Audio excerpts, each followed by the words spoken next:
Among them is the Iraqi Dinar.If. Trump honors his supporters from the leaders of the Arab and Muslim community. U.S. President-elect Donald Trump is scheduled to meet with leaders of the Arab and Muslim community in the United States and honor them, including the Iraqi Dinar.If, the lawyer who was known for being one of Trump's defenders and one of his most prominent supporters in the elections. They continue with all the necessary reforms, which is really great for Iraq. Let's hope they continue. What we're looking for is Trump to erase the last of these sanctions, maybe in return for something that he needs from al-Sudani. It used to be they would steal the money through the auctions, but now there is no more auctions.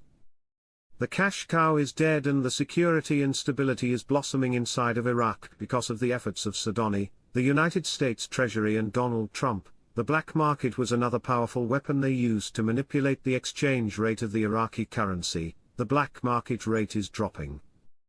It is dying. The black market does not feed the evil people anymore.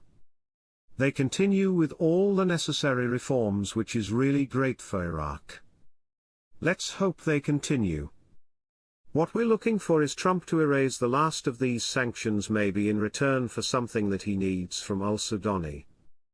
Still hearing no RV until after the inauguration. Marks, it's possible, but my banking sources still believe there is a good possibility we will have a rate change this evening, late this evening. It always was stated that the best time to do this was between 11 p.m. Est and 2 a.m. Est on a Saturday night into a Sunday morning, so maybe. Iraq is clearly working to diversify their economy away from oil independence. They're also diligently focused on investment, rebuilding and integrating their banking system into the global economy. Good signs. The monetary reform of the Iraqi dinar is now entering another step, another stage, because the last one is just finished. We were hoping they were going to expose the new rate. We are just sitting here waiting for the introduction of the new exchange rate that will come from the 25 budget. We wait for the budget laws that will expose the budget and its components and the new rate.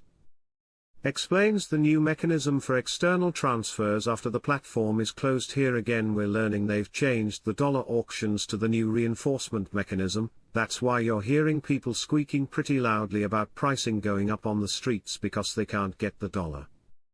Parliament just announced the next session will include amending the budget. It's on TV now. Sudani wanted this done by the 6th, no later than the 7th, and now they come out 3 days later saying okay, we're going to do it. TV keeps going over the Parliament plans on amending the investment budget in the next 2 sessions that are coming. Frank, if they truly do anything with the budget, will be exposing the new exchange rate.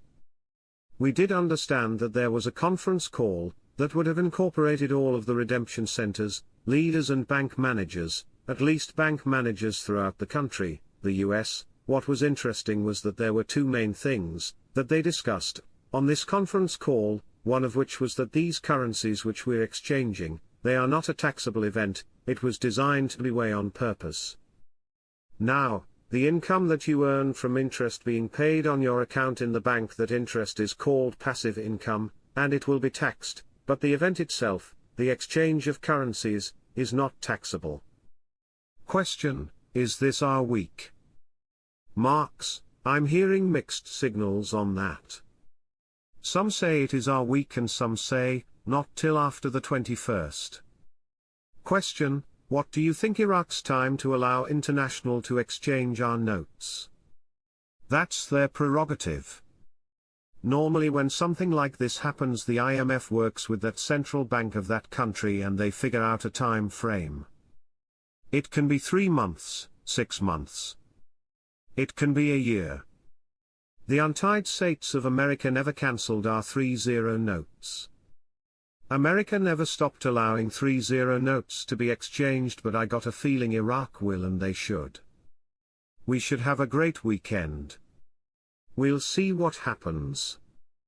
Al Newsari explains the new mechanism for external transfers after the platform is closed. We have been following this and we have been spot on. They finally have done what was expected. This is to get the central bank back to normalcy, with international standards. That it a fact. A very good thing to have had correct all along, in our study of the Iraqi dinar. Amidst talk of many government facilities to develop the investment sector in Iraq, the Parliament is moving towards making amendments to the investment law in order to keep pace with the need and solve the problems it suffers from after many years of its legislation. Investment Law No. 13 of 2006 consists of 37 articles divided into several axes and paragraphs that regulate investment work in all economic sectors within the country.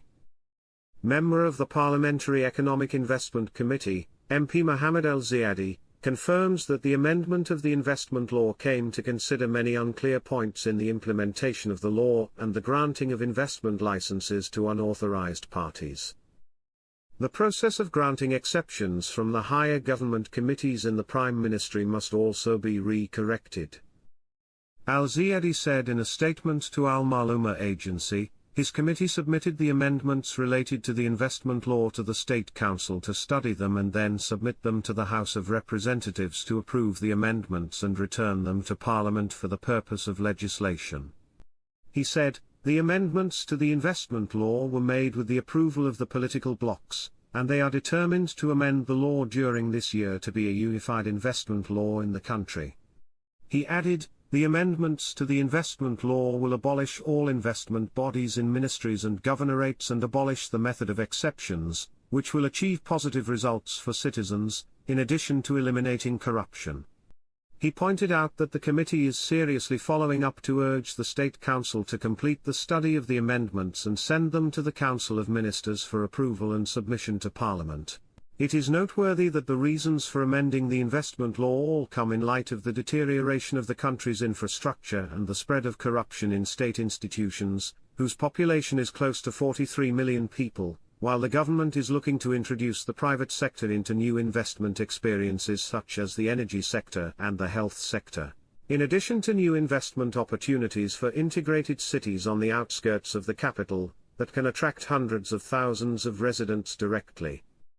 For his part, the economic expert, Nabil Aloli, confirms that, as many years have passed since the law was enacted, there is a need to make amendments with the change in the investment environment because it has begun to suffer from some weak points that must be reviewed, the most important of which is the issue of bureaucratic complexity represented by administrative approvals and their ramifications among state departments. As in each governorate there is an authority affiliated with the National Investment